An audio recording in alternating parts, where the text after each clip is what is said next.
Hello, everyone, and welcome to the Almost Dropouts podcast. I'm your host, Daivik, and today I have Christian. Christian, you want to introduce yourself? Yeah, guys, my name's Christian. So I'm the co-founder of Moralizer.com. I'm a Waterloo computer engineer. And no, I'm very excited to be on this podcast. Daivik has some fantastic content that I've seen over LinkedIn. Also, a fellow computer engineer, you got to reach out, right? Yep, computer engineering's out here at ECU Waterloo. Yeah, No, I'm definitely really excited to have Christian on the podcast, and I think definitely like it's unique because Christian's working on a startup right now. So usually the people we've had before, working on working at companies and stuff like that. So I think it'll be interesting to hear his perspective on a what a startup does and stuff like that, and then b what are some lessons he learned throughout the way. for So sure. I think let's go straight to it. How about you talk about Moralizer? So what is it? What inspired you to do it? And what's the story? What's Moralizer's story? Yeah, no, for sure. Those are all great questions. So, Moralizer, let's sort of take it back to what happened on I believe it was May 25th with George Floyd. Absolutely terrible, and we saw almost a unanimous response from everyone. I think the platform of choice was Instagram, but basically people were outraged, and we saw people who were passionate about making a difference previously, but even people who were sort of, I don't want to say indifferent, but they weren't necessarily sort of passionate people speaking to it. Uniformly across the board, everyone was in support of this, and people were very passionate. People were posting a lot of content. You saw that on Blackout Tuesday. People were posting black squares to their Instagram. They Hmm. had donation links, and you could just feel the passion behind it. And then all of a sudden, David, the next week, essentially, it was all gone. Yep. And it was, for me, it was sort of bewildering at the beginning because how could such a strong movement, a movement that's backed by so many people, it seemed like people were taking action across the board, attending different either protests or just speaking to it on Instagram. All of a sudden, it just seemed like everything was drowned out. And I thought about it for a little bit and I realized, you know what? Instagram is not a platform to drive social change. It wasn't designed to be a platform to address complex issues like systemic racism in our society. I felt like there Hmm. would need to be a platform that would sort of specifically focus to it because it needs its own attention, right? Instagram is a general platform. So as a result, if we're talking about something that's critical, if I have a message for you, David, for any people at home, and I feel as though you really need to hear it to get educated, it's drowned out because all of a sudden it's summer and we're posting pictures of us at our cottage, which you can't blame Instagram because Instagram is Yep. a general social media. So what I felt like was, why don't we create a social media where your message doesn't get drowned out? So if you have a message for someone, you feel as though it really summarizes the cause, because people were looking to get educated. And I think that part of the reason why Instagram was such a great platform or channel is because it just has such a wide audience. So all of a sudden it could reach all these people, and with awareness and it allows you to sort of take action. So what we thought was, at the beginning it was great, but then all of a sudden people didn't know where to take action. Right, the black squares started disappearing on Instagram. Hmm. People, there weren't as many protests, so people started saying, okay, how can we continue to take action to keep this movement going forward? And nobody really had a clear answer. So as a result, the movement died out. And I just felt like, why Hmm. don't we create a platform where taking action is easy? People know exactly how to do that. Um, and we actually continue on this conversation so that we can actually make progress. Because if we talk about something for 2 weeks, it just becomes a trend. We don't believe that Right. social justice is a trend. We believe that it's a conversation worth having. Hmm. Yeah, no, completely agree with that. I mean, we've definitely seen that not only like right now, but in the past as well. So it's definitely something that's been plaguing a lot of these movements that people tend to have like extreme interest in it for 1 week, but then things go back to normal, even though that the thing they're addressing, like, yes, there has been some progress on it, but at the same time, it isn't enough, right? It isn't where we want to get to. So definitely, I can definitely relate that with that. And so, okay, so you realize that there should be a social media, so people who are advocating for social change can go beyond that 1 week stretch. It can help them out. So how does Moralizer do that? What does the platform look like, and Because it's audio, you guys can definitely see a demo. I'll let Christian talk about that, but otherwise, let's talk about what more how Moralizer does that, and some stuff about the platform. Yeah, for sure. So what we do with Moralizer is we want to make it so that contributing to things like petitions via change.org or contributing to fundraisers via, say, GoFundMe, these are sort of segmented channels.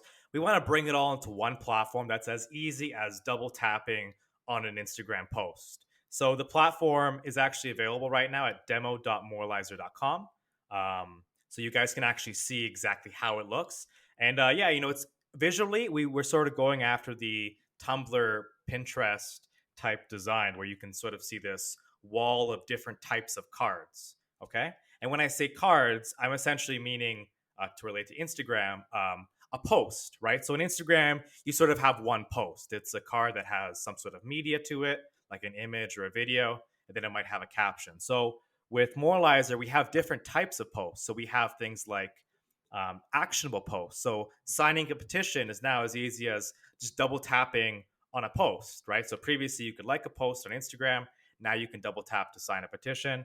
Similarly, for creating a donation. So you can donate to a cause of your choice, and you can actually see these posts in a very visually appealing way on your sort of home feed. So it actually makes social justice in that aspect I don't want to necessarily say fun, but it definitely builds it into a platform where you don't feel like, okay, I got to go to change.org to sign petitions. I don't really Right. feel like I'm interacting with my friends, right? This is supposed to be a social media. You can see how your friends are contributing to different petitions. You can see how they're um, donating to different causes. And as a result, you sort of feel unified a little bit. We also want to have Hmm. functionality like either discussion posts. So, if Black Lives Matter feels as though these are the types of conversations we need to have in order to understand their cause. Black Lives Matter can make posts directly about that. If, say, that someone had a story about mental health, right, their own sort of experiences, we found based on our 45 user interviews that people wanted to feel unified with mental health, right? Hmm. They wanted to know that they were not alone. And that was something that really spoke to a lot of, the user testing that we did was to sort of have that almost like a featured story of the day. Hmm. So again, we wanted to make sure that it's a fun platform, but it also has these actionable posts is really a big key Yeah. focal point of it. And obviously, allowing for these the way that we segment it a little bit is we allow for organizations, so it could be bigger organizations like Black Lives Matter to create this type of content, this actionable content. But I think that where our platform really differs is the fact that we also allow, say, a village in Yemen that's been hammered by the Yemen humanitarian crisis there to actually create their own group themselves. So instead of Hmm. donating to a larger organization, right? If you're going to donate to an organization in Yemen and maybe you don't feel comfortable because you don't think that the proceeds will actually go to the people who need it, you can actually allow these villages to create their own groups and sort of channel donations directly to them, which I think is incredible. Hmm. Yeah, for sure. I think first you touched on the aggregation of content in a way, Yeah, where it's in one area. It's not just change.org here and then Facebook, Instagram here. It's all in one platform, so that can really help out. And I think making it easier for people to help out is definitely really is a great thing as well, because I know a lot of people want to help, but sometimes it can be genuinely be hard to figure out how you can help, where you can help. oh for So sure. having that all in one place definitely helps out with that. I think so, right? And you don't want people to question how they can help because we're already fighting an uphill battle, right? Trying to create policy changes, trying to sort of combat systemic racism in society. That's not easy. And it's going to need a unified effort from a lot of people for a long period of time. And unfortunately, Instagram could not provide that. We saw it as being a big trend. You could even look to Google Trends and just Google, George Floyd, and you'll see a big spike which is unfortunate that we weren't able to keep up the momentum. But again, we felt like the major vision of Moralizer is we want to keep social justice the focal point of our platform, right? We believe that it's not a trend; it's actually a discussion we need to have, right? So just that alone will allow us to advance our own understanding and allows people to understand, okay, this is how I can contribute to social justice. So it shouldn't be up in the air. Hmm. Yeah, no, I definitely agree with that, and I think it's a great job that you guys are doing to try addressing that. Um, I guess now that we've talking about the platform and sort of what it does, what is ultimately the goal for the platform? And of course, like I actually I'll let you explain it. Yeah, So in terms of goal, do you mean like in terms of like a product roadmap, or do you mean like a goal just in terms of the organization? let's talk about both. Let's talk about the roadmap first, just because we talked about what the product does, and then let's Yeah. talk about the goal for the organization as a whole, sort of like a mission statement almost. Yeah, yeah, for sure. So I would say from a product roadmap, we are still conducting user testing, and I think that the functionality is still being developed. Obviously, in an early stage of the startup, you don't know exactly what to build, obviously, otherwise somebody would have built it, right? So part of Yeah. it is this discovery phase, right? So that's talking to people who are passionate about social justice.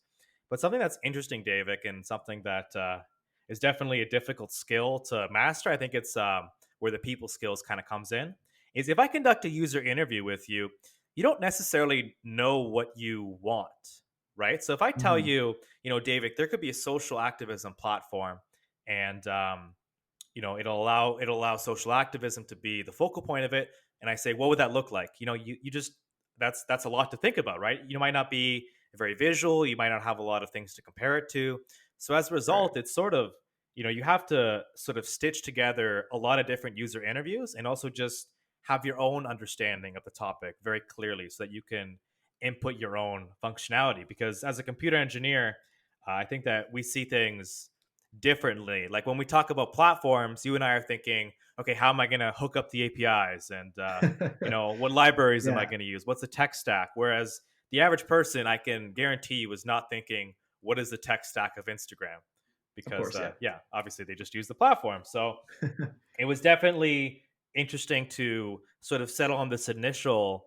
functionality. But we interviewed some people who were very passionate about social justice, people who were at a lot of these protests, people Hmm. who were making a lot of posts themselves, and in general, they didn't necessarily have an answer as to what specific functionality needed to be there, but they understood, okay, let's have social justice be the focal point of this platform.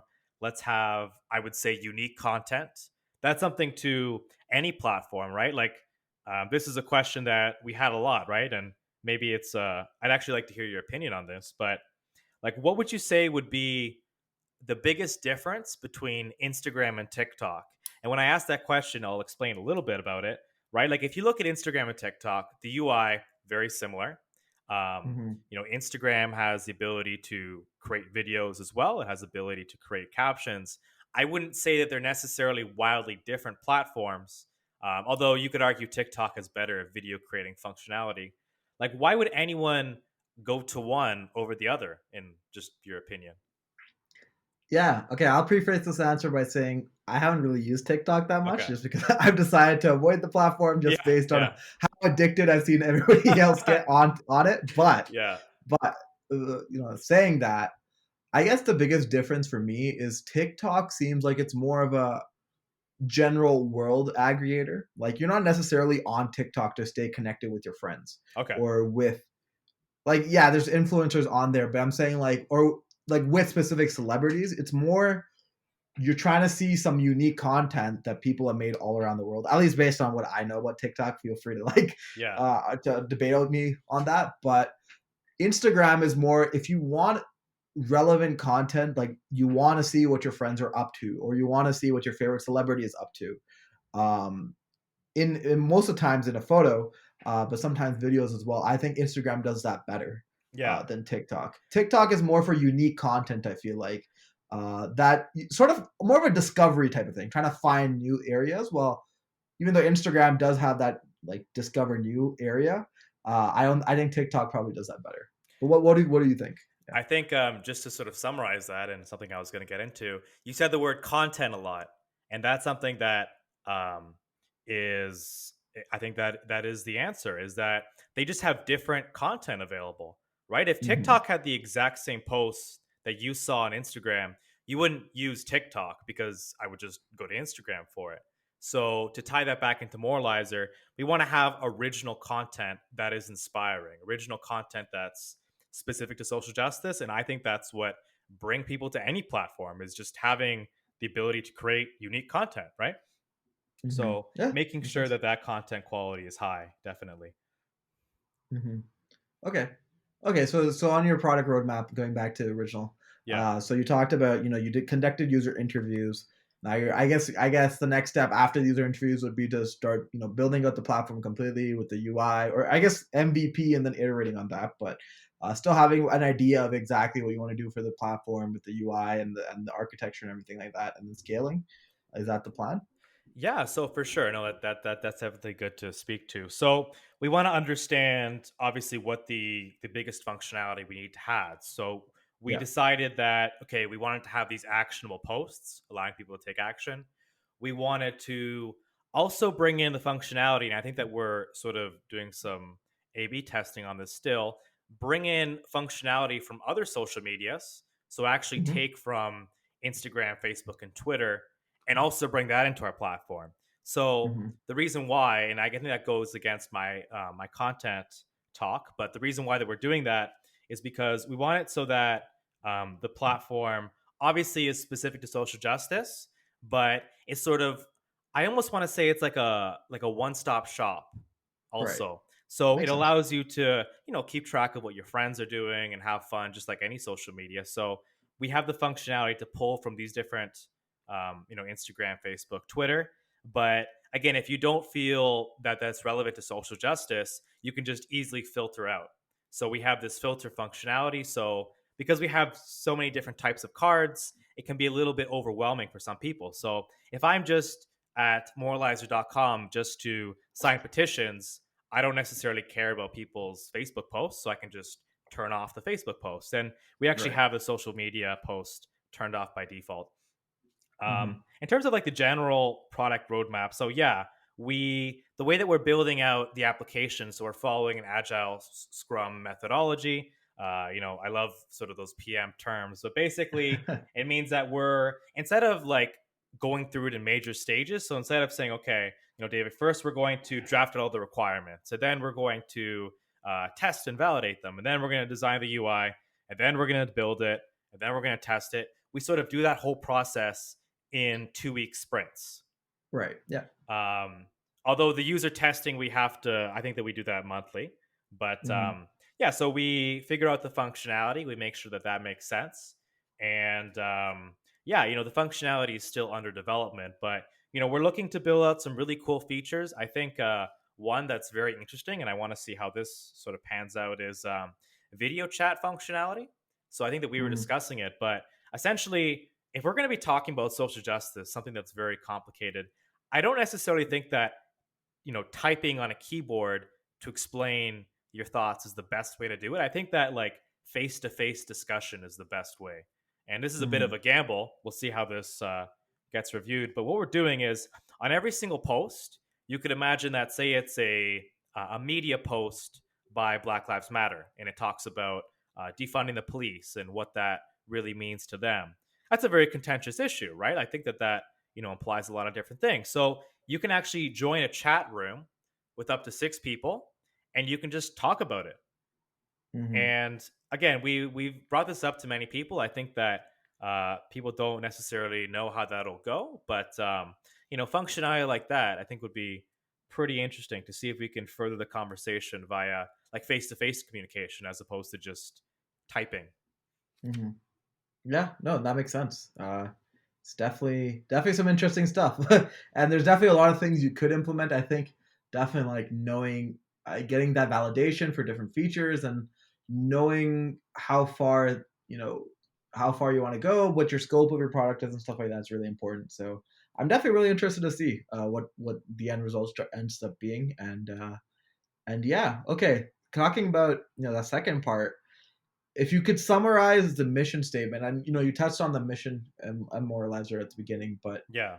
just for like just like as a mission statement, for example, like Tesla's mission statement is like driving the world towards sustainable energy, Okay. and that, I think, regardless of all the different products that Tesla has, that's sort of like an easy way for you to understand what the company is about. And so same way with Moralizer, what do you think a mission statement for Moralizer would be, if you could summarize it. So, in terms of the word mission statement, we do have like a formal mission statement on our website, which is maybe a little bit longer. I feel like that Tesla one is sort of closer to a slogan, if Yeah. almost anything. But It's probably speaking, gone through a lot of marketing and oh, I'm sure. and Yeah, you know what? iterations through. Yeah. The marketing people get it, then boom, it's got 15 different variations. But no, Yeah. that's good. That's good. I think for Moralizer, our mission statement is we want to keep the conversations around social justice permanent. This is not a trend. Mhm. It's sort of what we Right. said during the Velocity 5K pitch. We had it phrased a little bit better there, but that is the goal. That is the goal, to keep this one platform to be specific to social justice. And, the functionality, I think, isn't necessarily as important. And when I say that, I mean, we can always build functionality to, based on the user interviews that we're having, we can add and take away things. But I think that needs to be the focal point of the platform, right? Like the focal point of Tesla, if it's moving towards sustainable energy, they can do that in a lot of different ways, right? They can do that with Yeah. the Tesla solar panels on the roof. They can do that with their cars. They can do that with a lot of different things, right? So functionality is still being developed, obviously, in an early stage Yeah. of a startup. But yeah, that's what we're moving towards. So it's Mhm. it's definitely an exciting time, really, for our whole team. Yeah, for sure. And I guess, transitioning a little bit here. So you had this idea for Moralizer. Yeah, Of course, like you saw the George Floyd protests, and you realized that, you realized that it was becoming a trend, and you wanted to keep that conversation going. So how did you go about, like, you had this idea? So how did you go about starting off and building a team? for sure. I think even just to iterate that a little bit would be, how do you just take an idea and make it real? Mhm. Right? Like it's Yeah. scary for a lot of people. Like a lot of people want to start their own company, which I think at Waterloo was good. I think that Mhm. it's scary for most people because they think, oh, like how do I start? Like there's no instruction manual that comes with starting a company. Like where's my GitHub repo with all the like the README, and I can just see how to do it. Right? It's Yeah. really up in the air, and it's scary for a lot of people. I think a lot of Waterloo engineers, because we've gotten great marks our whole lives. Mhm. We sort of want an instruction booklet. But I would say, um, the I had started a couple other full stack applications. Like I built one for the coronavirus. It's called Corona News, and Okay. just working with that sort of got me comfortable to make an application that I felt a lot of people would use. So I think part of it is literally just like fear of rejection of your idea. Mhm. So if you start something, David, you might feel like, oh, this is a shitty idea. Like I don't want to show this to anyone, right? But I had Yeah. already started a couple of these ideas, sort of built out some tech stacks and sort of promoted them on an Instagram page. So I just felt comfortable with being labeled as like an idiot, essentially. Right. So I Mhm. wasn't really afraid. So I knew what tech stack I was comfortable with, and I called over my best friend and I said. His name's Arseny. He's my co-founder, and I said I know his skill set was more towards the business side, and he's a fantastic sales guy. He really knows his numbers, and I just felt like we would be able to, like we have different skill sets. So I think that it would be a good combination. So I called him and I pitched the idea to him, and like he immediately came to my house like the next day, like the next morning. I didn't expect him to be so pumped about it, and Mhm. that was the best decision that one of the best decisions I've ever made, because from there, the first of all, the amount of progress that we've made in a month, right, David? I showed you an MVP that we built. That's only been built out um, in a month, which I think is Yeah. incredible. We've Oh, showed it's really this. impressive. Yeah, no, we showed this to a gentleman today who I believe was um, I believe like leads the Waterloo Innovation Park, and he was just Mhm. like oogling over the UI. He was like, "Oh, how did you design this? Like, how did you design this in a month? Like, it looks great." So I think that we have a great product in a month, but also just the fact that we've also been able to bring on 20 volunteers in a month as Mhm. well, and these are people who. So the way that we're, and again, a lot of this stuff, I don't want to necessarily go off on a tangent, but a lot of this stuff is just implementing what I've done on co-ops into this company, right? So Mhm. what you want to do is you want to make sure that you structure everything so that everybody knows what the product roadmap is, like what features people are building. Everybody knows what their responsibility is. People know who they can report to. So it's almost like, how do you structure out a organization, right? And part of that is defining roles. So, okay, we're going to need a UI UX designer. We're going to need a couple developers. We're going to need a product manager to sort of manage that. But then Mhm. also, like, what technologies are you going to use? So we said we're going to use a Google Drive, and that's going to organize and house all of our documents so people can see that.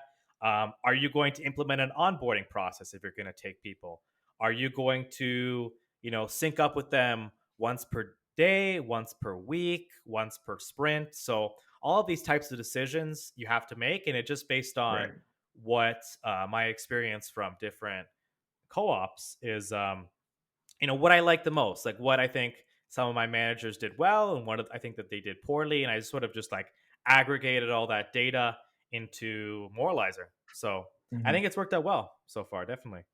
No, definitely. Like I think that experience that we get during co-op, or if you're even if you're starting like a startup after you're working full time and everything, that experience definitely helps out in figuring out what works, what doesn't work, and especially like when you're doing your own company, you can really define how it looks like, and so it's your time to take those lessons that you learned and utilize them accordingly. So Yeah. no, definitely, really neat. And you mentioned that you had 20 volunteers. So, talking about scaling the team. So you talked about like you had your co-founder and you, who originally made I guess the first MVP, if you want to call it. Yeah. Uh, and then from there, how did you guys approach scaling? Because of course, going forward, it can't just be you two. I assume so. Of course, Uh, yeah. No, yeah. for us, we didn't expect this to happen. We didn't expect for all these passionate people to reach out to us. But again, if you can articulate a mission statement, if you can um, show, first of all, your own skill sets so that you can actually establish yourself as someone who knows what you're doing, but also Mhm, just articulate a vision, people will join you. And a lot mhm. of people might not think that. They might not think, oh, my idea is cruddy. Like, why would they help me? You might think that. And yeah, for sure, that's a valid thought. But if you can articulate a vision, and I actually just made one post originally on a Waterloo Frosh group. So I think it was the incoming students to Waterloo, and I just told them, listen, I'm an upper year computer engineer. I've gone through all of these co-ops. I know that it's a stressful time with the pandemic because you might not be able to either find a relevant co-op or you just want to get some experience before Waterloo because like first year getting that first co-op, that's tough. Like if you have no Yeah. experience, then like I remember my first resume just had tennis stuff on it because I'm a tennis player, Yeah. and employers would just laugh at me. So I basically told them, listen, we're going to run this professionally. We're going to do Agile, Scrum. You're going to be working with a UI designer, a product manager, and it's going to be a professional environment. And the amount of responses I got, David, was incredible. I think I got, from there, that one post alone, we got, I'd say 5 or 6 people to join the team. Some developers, Oh wow. some UI designers reached out. And then from there, we obviously kept telling our friends. You want to just feel comfortable talking about this with everyone. Like if you Right. really believe that your idea is worth pursuing, then Mhm. honestly, when you're at the local grocery store, when you're checking out at Freshco, the you're telling the grocer, and then honestly, I do that, and they actually will check out the website and they'll follow us on LinkedIn. Like Oh really? just Okay. anytime that, yeah, I mean, maybe you shouldn't like bother everyone while they're working, but Yeah. yeah, it just slips out. It's really natural. Yeah, getting So opinions from everyone, right? That's really important because you're trying to make your platform for the wide majority of people. So, yeah, and it's so relatable, right? Like it just happened, all this stuff. So they get it. When you start talking mhm, about all this, this movement, people understand what you're talking about. So we created a LinkedIn post as well, talking about recruiting. And, I'd say per day at this point, we get about 4 people reaching out to me to schedule interviews with us. So, and mhm, yeah, very, very passionate people. They obviously want to get experience, but they really believe in the mission of Moralizer. I think that's important to have both, right? I think that it should be worthwhile. And I really aim to help all of our employees develop their own careers, develop themselves personally. I think that it's fun to work on a team with really passionate people. Um, mhm. but yeah, I think that everyone knows they're doing something good. and I think Mhm. that's the real driving point. Yeah, makes sense. Like I like I think honestly one of the reasons sort of side tangent here, but still relates to this is like, one of the reasons I really enjoyed working at Tesla or I enjoy working at Tesla is because it's beyond just doing the work. People actually believe in the mission statement and actually seeing it succeed. Yeah. And definitely like even in the case of Moralizer, right? Like a lot of like your employees, they want to see this platform succeed because they've seen uh, they want social justice to come through, and so it's definitely great in that way. So I can definitely relate with that. And yeah, sorry, go ahead. No, for sure. No, I wasn't saying anything, but Okay. yeah, no, that's incredible. I mean, just working at Tesla, if you, I'm sure that that sort of communicates like a general understanding of either development or you're working as a PM there, right? Yeah, so I'm a TPM at Tesla. Yeah. Yeah. Oh yeah, that's an incredible experience as well. Yeah, no, it's definitely great. Like I said, like I think, um, the reason I brought that up was just because, I feel like when a company has that, especially, that's when you have, uh, is it special? I just think it's really special when a company has that, when everybody's on the same page and everybody's there because they want to see it succeed. So it's great to hear Moralizer has that as well. Yeah, I mean, definitely. I don't think that we're on Tesla's level yet, but no, no, that's fantastic. I think that yeah, that's sort of the aura of Tesla, you know. And I think that you could speak to a little more is when you say someone works at Tesla, you're like, oh wow, they work at Tesla. You think that, right? And I think part of that is they define their mission really well. Like it's a very bold mission, right?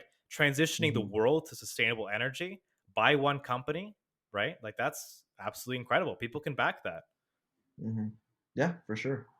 Yeah, it's definitely really interesting. But anyway, let's let me. I'm gonna let's talk about the next thing, and I guess now that you've done a couple weeks of running the startup and you sort of scaled it from the ground, just from the MVP to now running a team. What skills do you think it's important to have as a founder? Yeah, no, for sure. So I think when you're a founder, part of it is you have to have really good people skills. And when I say people skills, people can say that all the time, right? But I Yeah. think that you need to be really empathetic of what obviously your employees, I say that's the biggest one, or the volunteers in our case, is like Hmm. how are they doing? Like do they like working at Moralizer? Do they want to maybe get experience in different things? Are they nervous during meetings? Um, and you have to really connect with everyone on a one-on-one basis, right? Hmm. And it's the same thing with, I would obviously argue a little different, but it's the same thing with investors. You want to understand, okay, what are they looking for in your company? A lot of times it is the numbers, but being able to see and just speak to people, I would say you're gonna, as a founder, eventually you're gonna start off with being more involved in the product. And currently, I think that I currently am, but eventually, as the company scales up, you sort of transition from being involved in like the more day-to-day operations to sort of taking a step back and saying like where should we move as a company, right? Like Right. should we, like, what is the next marketing initiative? How should we frame ourselves, right? Like developing that mission statement to be very strong. Who Hmm. should we approach, for example? So I know, for us, we're looking to partner with corporations looking to improve their CSR. We have other different methods of generating revenue as well. But if we're going to be reaching out to big corporations like Nike, for example, that's no easy task, right? You're going to have to go through a lot of people. You can't just talk to the CEO of Nike. You're going to have to Yeah. outreach to someone, Hmm. below them first, and sort of work your way up the organization. So a lot of it is talking to people, a lot of networking. So that's a really Hmm. good skill. I think another skill that is overlooked is organization. You got to be Hmm. very, very organized and just from your own thoughts. So being able to communicate a vision, obviously you can't like sort of work on top of yourself and like contradict yourself when you're speaking. That's no good. Nobody can follow your pitch. But just in terms of like physical organization as well, like how do you structure, okay, are we going to do stand-ups every day at 1? Are we going to use this organization software? Are we going to use Zen Hub? What is Zen Hub going to look like? So sort of Hmm. putting in, I would say, organization in terms of like developing the fundamental processes of your company, which Mhm. any big company, right, like Tesla, I'm sure, right? They when they sit you down on day one, they say, "Okay, David, this is how we do things here." I mean, I don't know exactly how they did it. I'm sure that it was more Silicon That's Valley like. something along that lines. Yeah. um, maybe they drove it in their Tesla and it was great. But yeah. So definitely settling up those processes. So you got to be organized and Yeah.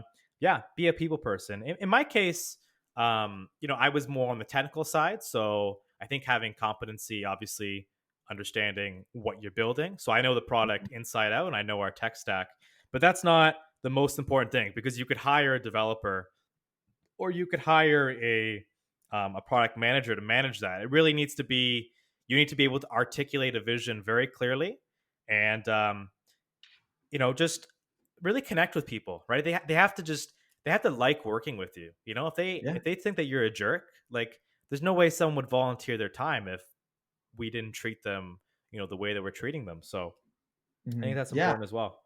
I think definitely I think it comes back to two things. I think every founder, really important things every founder has to think about, which is first thing being internally, how do I best enable my employees or people I'm working with to Yeah, succeed?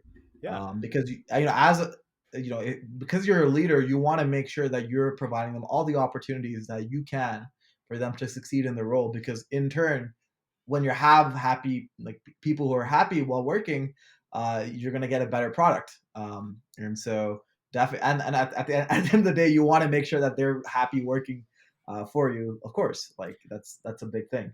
yeah. Um, No, for sure. And it's and the also just. second, Oh, go yeah, ahead, sorry, go David. ahead. No, Sorry, you. go ahead. I was just gonna say, and the other thing is, yeah, you want to be empathetic to. I'm always trying to think, okay, like what are my volunteers thinking, right? Like, are they comfortable with what they're working with? Um, do they have enough tasks? Did I give them too many tasks? Are they feeling overwhelmed? So I just think back to one of my co-ops, and it wasn't as fancy as Tesla, but I did work at Communitech, which is Oh, you know Communitech's awesome. yeah, I know a startup incubator there, which is a great Yeah. experience. I'd recommend for any Waterloo students listening to this podcast to definitely do at least one co-op at Tesla, or I mean, you could speak to that, but at Communitech, definitely at Communitech as Communitech well. is awesome. No, I had one co-op at Communitech as well. It was definitely a great experience. Yeah, and at that co-op, I just remember like one of the first weeks, my boss he said, "Listen, Christian, um, I think that you need to lead this lab for the next 4 months, just because we were having some preliminary meetings, and I was putting my ideas forward, even if they weren't the greatest ideas." And he said, "I want you to lead this lab," and I gotta tell you, David, I learned the most about Hmm. the tech stack that we learned in my basically first development position is the tech stack that we are using for Moralizer. Like that's how much Yeah, I learned and like I still use it to this day. I made some changes obviously and I have better understanding, but it just like the amount of stuff that I got from that. I learned how to speak to people. I learned obviously the tech stuff, and at the end of it, it was just absolutely incredible. And I think that that was because my boss helped me. He gave me that yeah. opportunity, and I want to give that to all of the volunteers as well. No, that makes complete sense. And I think, yeah, definitely. I think that's part of, like I mentioned, that's part of being a good leader. Of that, how can you enable, if you're leading, how can you enable others to do their best work or to get what they want out of it? And so definitely, that's great to hear, man. And yeah, like I was saying before, I think the second big thing that every founder has to look at is internally, like I mentioned, how do you enable people to do their best work, Yeah, and externally, how do I best set up my product for success? yeah. And of course, like that, it's sort of a broad statement, but I think those two things are key um, in any product and any company's success. Yeah, and you're not going to build a great product if your employees aren't happy. That's not going to happen. Oh yeah, for sure, 100%. I think employees. I honestly like. I know this sounds a little cheesy, but I feel like if your employees aren't happy, it's gonna reflect in your product. Like you can tell, or Yeah. somebody else can tell.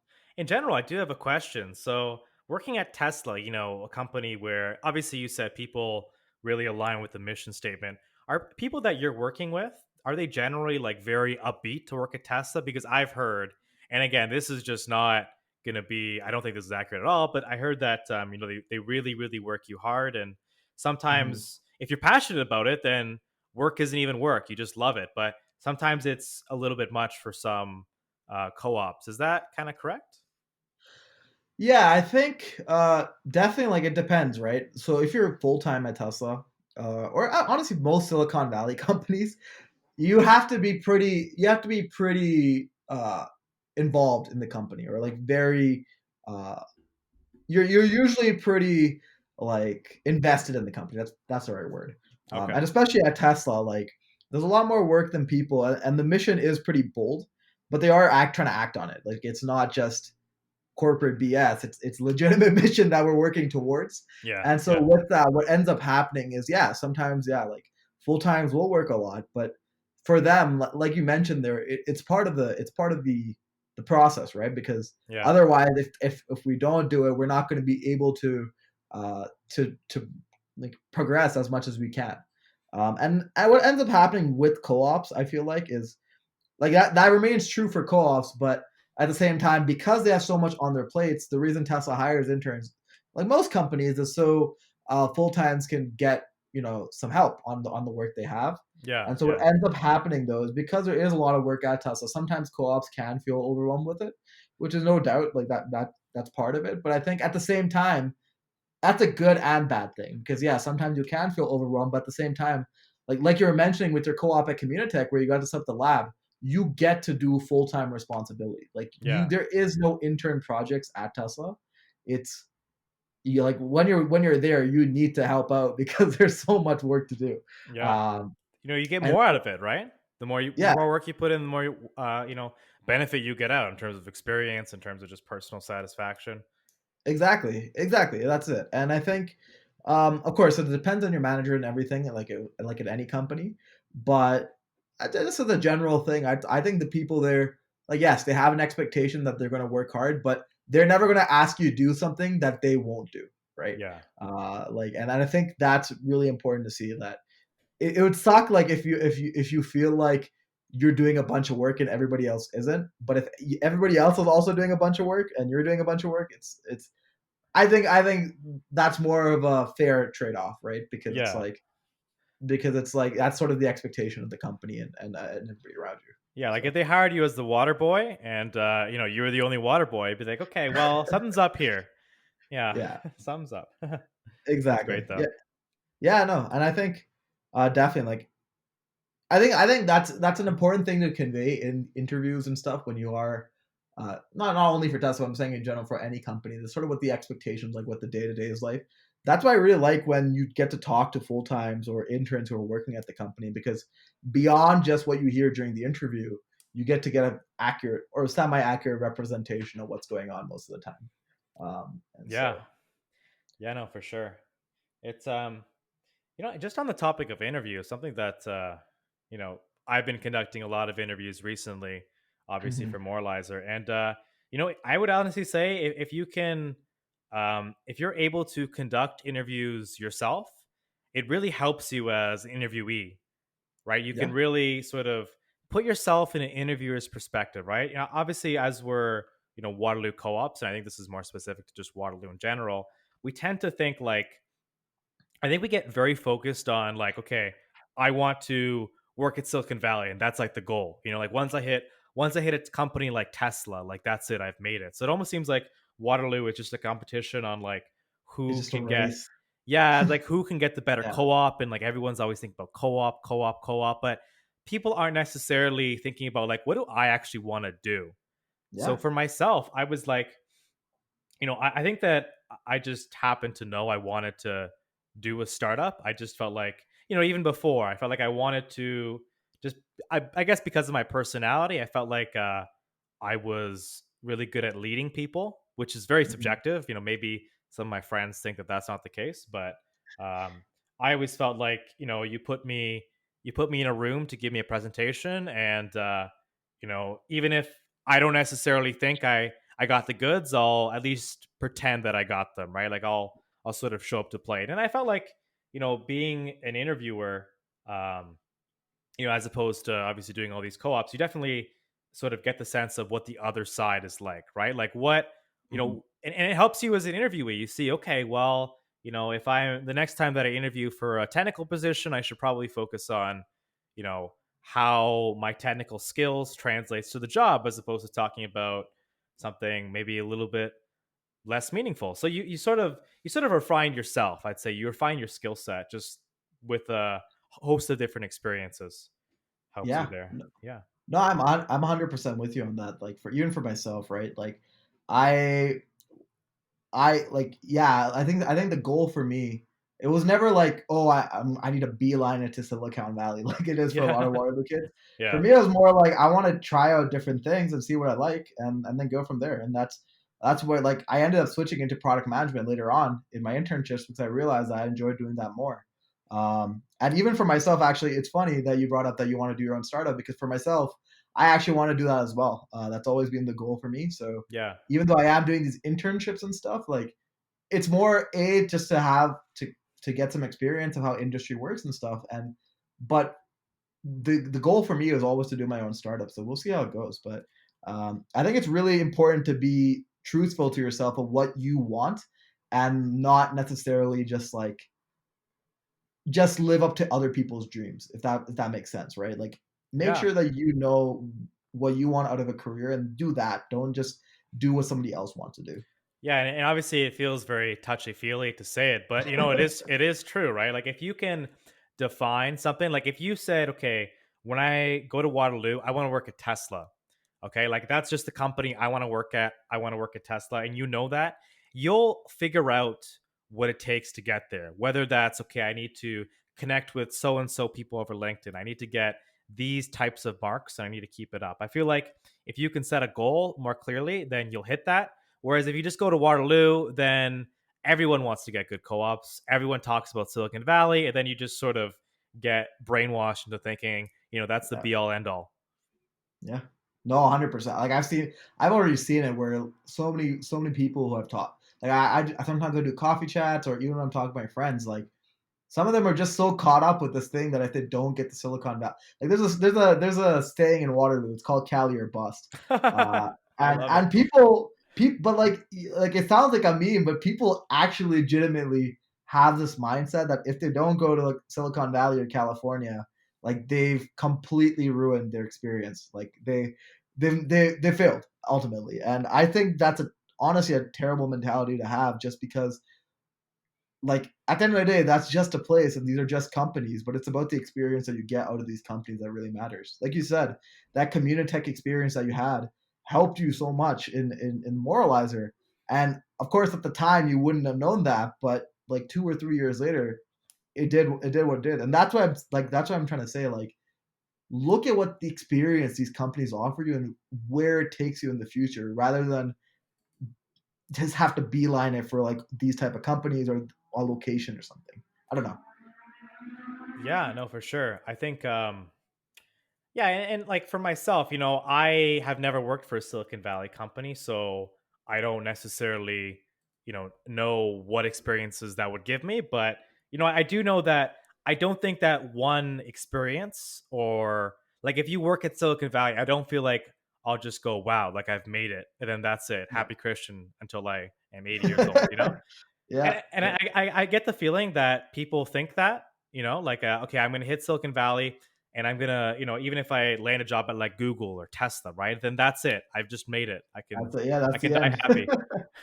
So yeah, that's definitely a Waterloo mentality. I think that we can both attest to. Yeah. No, I'm definitely with you on that. Like this isn't the end all be all for me. I can tell you that. Yeah. So like it's good. I'm happy that I got the position. Don't get me wrong, but it's not like this is it. This is the high point of my life, and I'm good now. Yeah, that's Um, it. It's all downhill from here. it's all downhill from now. I plan to go do better things Yeah, hopefully. I'm sure Um, you will.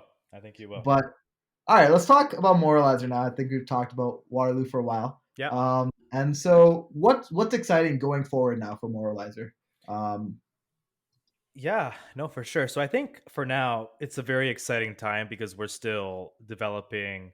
How are we going to get exposure to the market? So I think a couple things. Timing for Moralizer is perfect because we just came off this, very passionate movement and people can relate to the idea. But the question is, how do you partially is how do you raise money to obviously, at some point we'd like to transition from being a volunteer based system to, like a paid company so we can recruit people, and I want to make sure that the people that are working for us are happy, right? And I think that making some money on it really helps to Mhm. alleviate some stress. Um, so we're looking to involve ourselves in a lot of different initiatives, whether that's outreach initiatives, whether that's looking for investment. So one was a Velocity 5K pitch, and that was very fun to be a part of, where we could just sort of structure how do you structure the Moralizer vision into 3 minutes. Addition, like obviously with the monetization strategies, with market size, the business stuff. How do you do that? Which is very exciting. We're also looking to start a Kickstarter. So we've actually already been approved by Kickstarter, and Oh, we could great. release it at any moment. We could release it like in 15 minutes if we wanted to, but we're going to I don't think people realize how much work goes into a Kickstarter. Like David, if Mhm. you go to a Kickstarter right now, you will see that the ones that actually get funded have like first of all, they've been featured on some news sources. So that's how they Right. get a lot of traffic. Second of all, they just have so much content, like not just written words, but also things like sort of demos of the product, infographics, lots of visuals, pictures of the product, and they just have a ton of them. Like you can just Mhm. scroll for it almost feels like 3 minutes of content. So we have to create that content, and we're using some different technologies to do that. We do have some UI designers who are working on like demo videos, which look great, which really Mhm. summarize Moralizer well. I just saw one made by one of our employees, and yeah, it looks fantastic, which is great. So working on the Kickstarter, that's exciting. Um, and yeah, just general outreach, because David, our monetization strategy is to essentially partner with it's a couple fold. So it's to partner with black owned businesses or just minority groups Mhm. and allow them to sort of sponsor our platform, right? So you can sort of see, I think that it works twofold for both the businesses and people on the platform because it shows, okay, the platform is advertising for businesses where maybe they couldn't afford to advertise on Facebook or Google, for example. They don't have the money. And this is a very specialized audience as well. So, partnering with these businesses, doing that sort of like LinkedIn cold call outreach, which is very tough, by the way, for people who want to start a business, like Mhm. uh, messaging, if you're a salesperson on LinkedIn, like talk about getting rejected, you got to message tons Mhm. of people, and a lot of them don't respond to you. Like for myself now as a co-founder, once I switched my LinkedIn title to co-founder, I am not kidding you, David. I get pitched 5 times a day by Yeah, I different can imagine. companies. So, and I just this is something that we've started a month ago. I could imagine if it was a company when we're making like millions in revenue, you're getting pitched like 100 times a day. So Yeah. that type of stuff is tough, but it's exciting to see if we can capitalize, right? Eventually someone says yes, and they might become your partner, they might become one of the first sponsors of the platform, they might become your personal mentor. We reached out to people to just mentor us as well, right? Talk about like how what does the product roadmap look like, how do we get users, which is no easy task, and Right. how do we structure out our pitches, how do we um yeah, just how do we marketing is very tough, Dave. Like I know that we're computer engineers, and we just think about, oh, I'm going to build the best product ever, and then people are No. just going to come. Yep. No, I know half of it is marketing, 100%. It's Yeah, not half, actually, like 70% of it's marketing, honestly. that's my co-founder, he's more the business guy, and he always thinks Yep. he mentioned, and it makes sense because that's his background. He thinks oh, he worries more about the product. He's like, I don't know if we could do the product. And to me, the product is the easiest part. Like I could build, if you give me time, I can build you a stellar product with enough people, enough iterations, enough user feedback.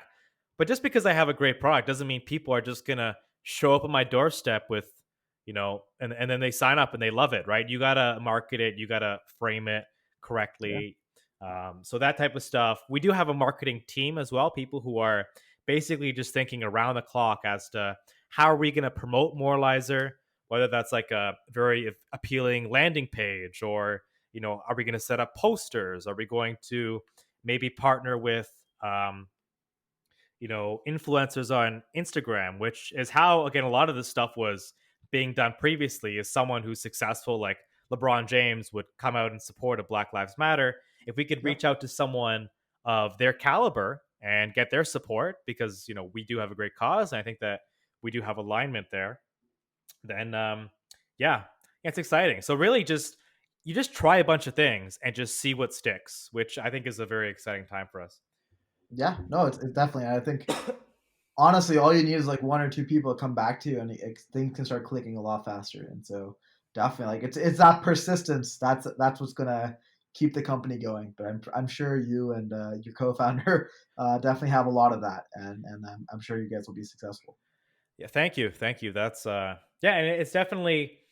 I think just going back to maybe entrepreneurship a little bit. A lot of people think that oh, I'm going to start a company and then I'm just going to like let a bunch of people do the work for me, and I'm just going to kick back on a long chair, in the beaches and kind of hang out. But I think when you're starting a company, David, like you are working 24/7. Like I haven't had a Yep. weekend. I'm working. I also still have class, which doesn't make things easy for me. I Um, couldn't. I imagine it wouldn't. yeah, no, like I'm like I finish a call, then I got to work in a lab, then I got to get back to another call, and like, but yeah, you're working 24/7. I'm working till basically 3 a.m. every day, just nonstop. I'm always thinking about Moralizer. It never really leaves your mind. And maybe like when you're more senior and the company's sort of established, you can get some free time. But yeah, like if you think you're gonna just start a company and all of a sudden it's gonna be easier, I'd say you work at least double what you work as an employee. I don't know about Tesla hours, but definitely from the hours that I've worked, that's the case. No, no, yeah, I mean, I've heard of that too, and I mean, it makes complete sense, right? Like, you have to be like I mentioned before, right? Like, if you want your employees to give you good work, you have to lead and show them that you are committed to it. And By part of that, example, yeah. lead by example. Exactly, that's the perfect way of saying it, and that's exactly it. Like, if you want to establish a company with firm ground that's promising and people want to join, you have to put that time in to make that possible, and that's not going to happen necessarily doing 9 to 5. That's going to be a lot more than that. So Yeah. No, but if you love it, if you really and that's when you actually learn, I'd say, Davik, is that first. I think that right now, obviously things have been accelerating quickly, and I could maybe admit to it, we're probably in the honeymoon phase where, oh, we started this company, we're getting all this growth, it's been fantastic. But eventually you're gonna get to a point, and I was talking to one of my friends who's a co-founder of Cloud Safari. His name is Joshua, and he's at his company for I believe 8 months. He's also Waterloo for a mhm, management student, and he said, yeah, like it really, the first couple months are great, but then after a while, it's all about like grit. Like how do yeah, you stay around? Like if you're working all these hours, David, and you don't get a single sell, like how much of a hit to that, like to your own personal confidence is that? You think like, what am I doing wrong? Like I put all this time into this and people just don't like my idea. Like you could take it personally. You could just think it's not worth it. So it's like, how do you stay motivated when, and I'm sure for a lot of companies now, like during the pandemic, like how crazy must it be for them? They're thinking like, yeah. if you own a restaurant, right? Like how like that's tough. Definitely in March you were thinking like that's it. But yeah, having that grit definitely to wait it out. Yeah, no, for sure. I think having that confidence in yourself as well, and of course it's easy to say that right now, not when I have to go through that grit period later on, but Yeah. having that confidence in yourself that you know what you're doing, and you made a solid product, and all you have to do is wait it out. I think it's really important. So, Yeah, no, for sure. but cool. I think we're good to wrap it up. I mean, is there any last points you want to talk about, or Um no, not particularly. I'm just yeah, thank you for having me on the podcast, David. I think that we talked about a lot of interesting things for either Waterloo students or people who want to go into entrepreneurship, which is, I think a good number of Waterloo students want to do it, but definitely don't necessarily know if they are ready to take the leap. So I think we talked about some Mhm. important things. But yeah, thank you Yeah, for having me on the podcast, man. It was great. I had a lot of fun. yeah, no worries, man. Thank you so much for coming on, and definitely we should have you come on again. Best of luck to you and the whole team at Moralizer, and I look forward to seeing how things go. Yeah, yeah, no, I would definitely love that. We'll keep in touch, David. Appreciate it, man. Perfect. All right, everyone. Thank you so much for tuning into the episode, and thank you so much for Christian for coming on. And yeah, take care until the next one. Thanks.